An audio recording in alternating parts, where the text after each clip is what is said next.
righty, before we get to off the wall news, we got Brian Insurance in here, and I know you guys have a timely topic. A lot of vacations, a lot of things taking place. Sonia and I experienced a little bit of this last week. So I'll let you guys explain how you got to be careful. Okay, well, last week, Rick and I were on vacation, and I noticed people driving golf carts on public roads with lots of traffic. And I guess some people's first thought would be, oh, I wonder where you can rent one of those. But my first thought was, oh my gosh, those people have probably zero insurance if something happens. Now, Rick's going to say you suck the fun out of things. However, what would really, how about looking at it this way? What if you rented a golf cart or a scooter or whatever you rented, you have a terrible accident, and then you find out you have no insurance? That would suck the fun out of your vacation. Yeah, but you know, you don't want to turn something that's fun into, oh, they charged my credit card up to the max. Oh my goodness, I'm responsible to pay for this. Or even worse, I got hit by a truck that was going through the middle of town, and I, have injuries. So that's what we're going to talk about today. Well, I was thinking more like, hey, look at that awesome Ferrari right there, and I drive my golf cart into the side of it. Yeah.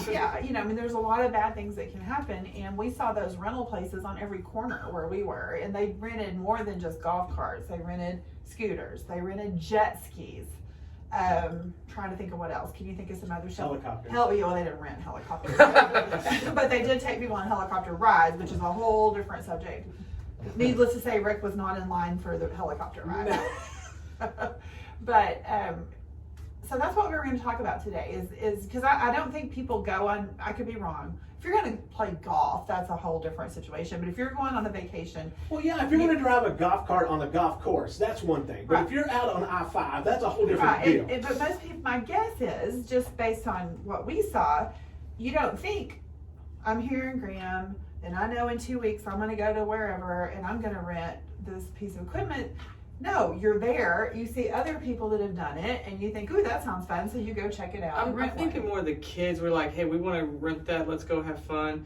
And next thing you know, you're renting one of these before you ever think about what you're doing. Yeah, so our advice, because, we could talk about the coverages and where there might be some, where there's definitely not, but that would take a long time because it's just a complicated situation. But so the important thing is, before you allow your child to rent something on vacation, like a golf cart or a scooter or a even I saw something the other day with people that were renting drones and caused damage to somebody. And guess what? That's an aircraft, and it's excluded on almost every policy. So my point is, think about it before you do it. Talk to your insurance agent before you rent something like this. See what, if any, coverage you have under your policies, and then find out if the place you're renting it from offers coverage. I was also noticing on those golf cart things, that kind of a little bit weird to me, is you had very small children riding in them things on the back and no seat belt or nothing like that. So where does personal injury protection come in on stuff like that also? That's a good question. And you're just... It's based off the policy, and all these is a non-standard coverage. If you look at the standard coverages that are offered by the iOS or the Texas policy, there is none. Zero, zip, nothing. Now, that doesn't mean that your specific company doesn't give an endorsement that will cover you there, but what you can't assume is that you have it already. Because if you have a standard policy, it's not there unless you have a specific endorsement for it. And that's where it really boils down to, is the specific endorsements. Now, there are companies out there like Lime that do offer a little bit of protection there on their own corporate policies. But I would rather not deal with their insurance. I'd rather have my own protecting me. So you really need to talk to your agent and have someone really look at those policies before you do it. Before bringing this up, Owl Park actually allows golf carts on their city streets. So that's one of those things I was thinking about. Like, how many of those people up there driving those things around that don't know that there's zero coverage? Driving to the gas station. What about underage drivers driving these things around? Well, that is funny you said that, because Brad and I were talking yesterday about like our grandkids have, ours aren't a Barbie car, but they have those little Power wheels, cars that they can get in, go-karts. So if you're, just picture Nora, our granddaughter going to town. I'm surprised she didn't drive to Wichita Falls. She was a walker back whenever she tried to escape, but she's she's gotten through that part of her life. So we're all joking, by the way. She didn't really try to escape, but if that kid takes that Barbie car off your home premise, across the street, out in the street, and causes an accident, you as the parent of that child could be liable, and you probably don't have any coverage for that. I mean, it's something people don't think about until it happens. And I know we're all thinking, what in the heck could they possibly do, in something like that? But they could cause somebody to have a wreck, or they could hurt somebody.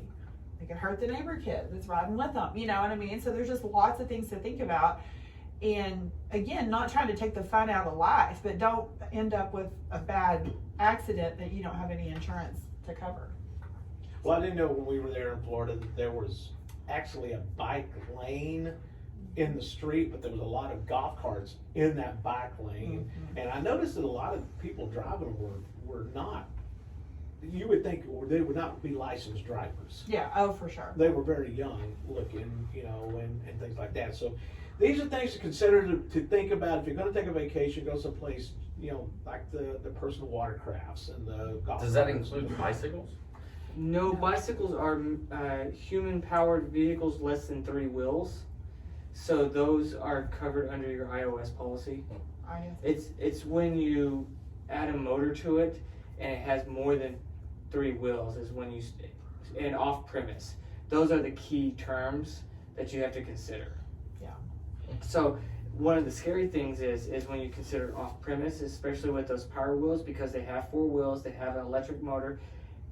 Your kid's driving it around in the front yard, drives right across y'all's property line into the neighbor's yard.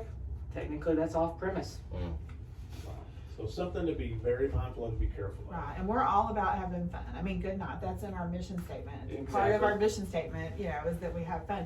It's just that we don't want people to take something that was supposed to be fun and have it turn out to be a tragedy. Something bad. Yeah, so just check with your agent. If you have any questions, we'd love for you to give us a call. We'd be glad to help you answer those questions. So before you head on vacation, if you're going to rent some of these things, just ask before you leave. How do they get a hold of you guys?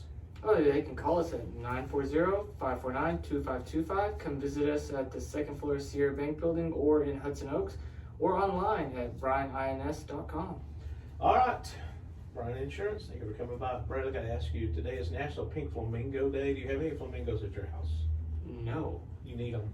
I need them? Yes. But they wouldn't be pink if I had them. What color would you get? Well, because they'd be white, because of what they eat is what causes the pink. Well, I think So when he's you talking eat- about the plasticky kind. Under the plastic. Oh, I was thinking of the real ones. Hey. There's only 950,000 in the world. I don't think you can grab them, put them in your yard. Hey, if you got purple flamingos, we could totally change where we could keep them. Oh. Oh. Especially if they were like really glittery. Oh. Just food for thought. Yeah, okay.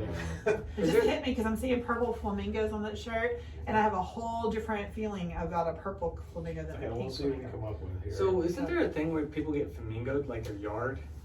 Yeah, It's that's- called being flocked. Yeah. And what you do is you pay like $10 to get them out of your yard. It's a or something. fundraiser. Ah. It's a fundraiser for Yeah. whatever. That yeah. makes sense. Yeah, and so now I just have them because I think they're cool looking. So I think they make us look like old people. Yeah, that's true. But Rick's into I it. think those are like, on par with the concrete deers in your front yard. yeah, that's not a bad idea either. Well, it is a bad idea. You used to ride concrete flamingos. We had concrete flamingos when I was with my grandpa. What do you think about concrete flamingos? No, I'm not about it. I'm not into it. See, Try. I know you tried. All right. What about purple concrete flamingos? I'd have to look at one. Okay. Okay. I'm Well, not sure. we're getting there. Things may change here a little We're bit. getting there.